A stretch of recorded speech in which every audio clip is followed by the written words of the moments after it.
So magandang araw mga sir. Ito, meron tayong ayusin dito na TMX 125 Alpha. Ang sakit nito ay mahirap ng andarin. 100 kick bago mo maandar. Ayan oh. Tingnan natin oh. Kahit anong padjak mo yan, hindi aandar. Daming kick na yan.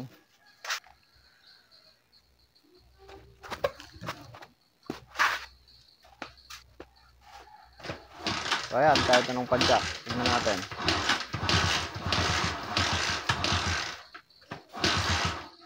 Yan, kahit anong padjak. Wala talaga oh. So yan. Yung TMX Alpha. So i-convert natin yan sa sa 4-pin CDI. Ang gagamitin natin ay 4-pin. Po 4-pin na natin siya. So ito yung gagamitin natin mga sir. Pang Skygo na 4-pin. At ang tatak nito ay Lihua. Ito yung magandang klase. Yan Lihua. Kahit yung panglipan din na 4-pin CDI, maganda rin yun. Basta Lihua ang tatak. Maganda. So ito, babaklasin muna natin itong upuan tsaka tangke para may natin.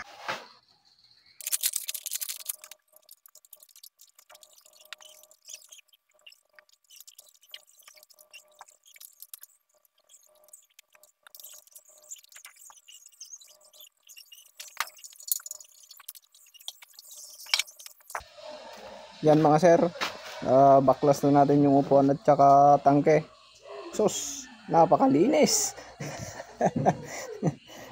Mukhang hindi pa nakakatikim ng linis to So ito yung CDI niya na luma, yung 6-pin na CDI. Tanggalin na natin at papalitan na natin ng 4-pin yan. Kasi yung primary nito mahina na, kaya mahirap nang andarin. Yan, tanggalin muna natin mga sir.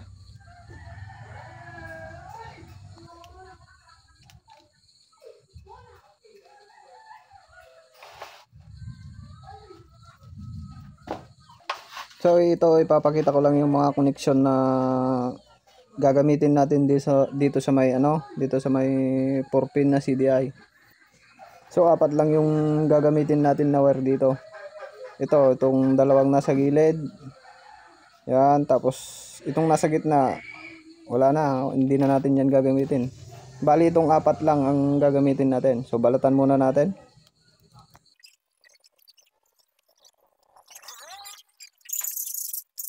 Yan, nabanatan na natin.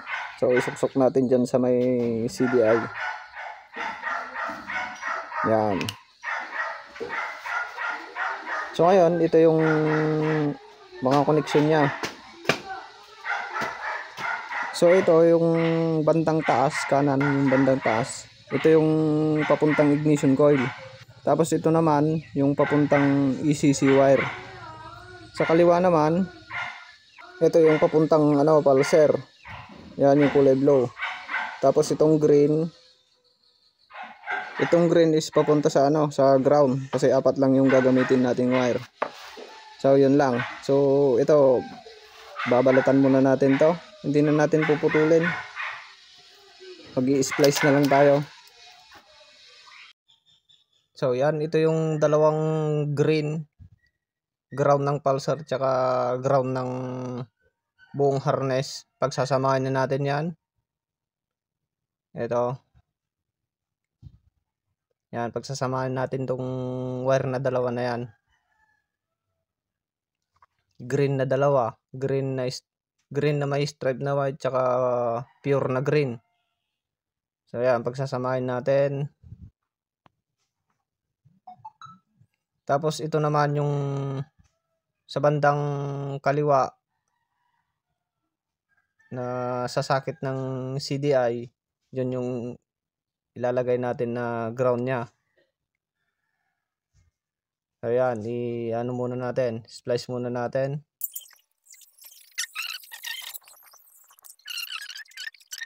Tapos ang isusunod natin ay yung ano, yung papuntang ignition coil. Yon, itong kanan bandang taas. Ikakabit natin siya sa may yellow na may stripe na green. Eto.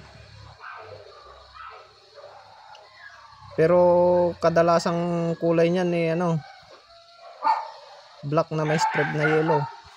Yan ang kadalasang kulay ng ano sa TMX 125. Ito na kasi yung ano eh, yung mga bago ngayon. Yung lumabas nung 2018 hanggang ngayon, ito na yung kulay niya eh. Yan na yung karamihang nakikita ko sa ano, sa TMX Alpha sa ignition niya. So itong dalawang to, yung primary tsaka kill switch, din na natin to kailangan. Ititip na lang natin para hindi na magalaw. Yan, din na natin to kailangan. So isusunod natin ay ano, itong pulser. Itong kaliwa bandang taas at saka ito naman ay kulay blue na may stripe na yellow. Ito yung sa pulser. Basta sa Honda ang kulay talaga ng pulser eh blue na may stripe na yellow.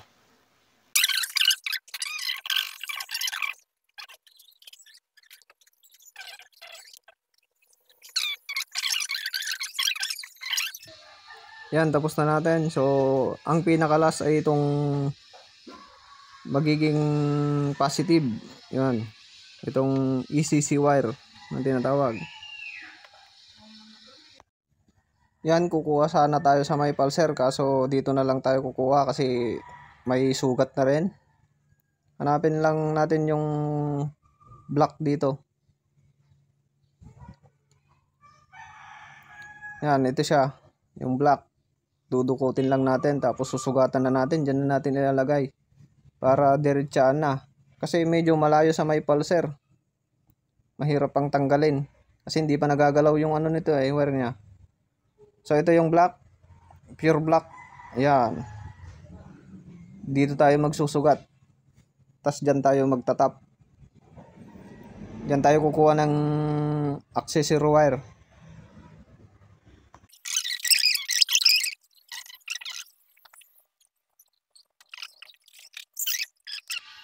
Yan, tapos na nating maitap. Isausulin na natin. Yan. So ititip ko na, tapos ibabalik ko na rin yung tangke at upuan para matesting na natin. A few moments later. Yan, naibalik na natin yung tangke at saka upuan. So pwede na nating testingin para ano. Yun oh. Oh. One click na. Oh. Under na. Hindi katulad kanina, ilang click bago mapaandar. So yan na oh. So patayin natin, tapos testingin ulit natin. Oh, di ba? Kasi malakas na yung kuryente niyan, malakas yung pag nag-battery operated kasi malakas yung kuryente. Hindi katulad sa primary, pag bumigay na yun, wala na. Yan, so hanggang dito na lang ulit mga sir, mga paps, yung ano natin, yung tutorial natin. Ganito lang yung pagbabattery operated ng TMX 125 Alpha. So hanggang dito na lang mga sir. Thank you.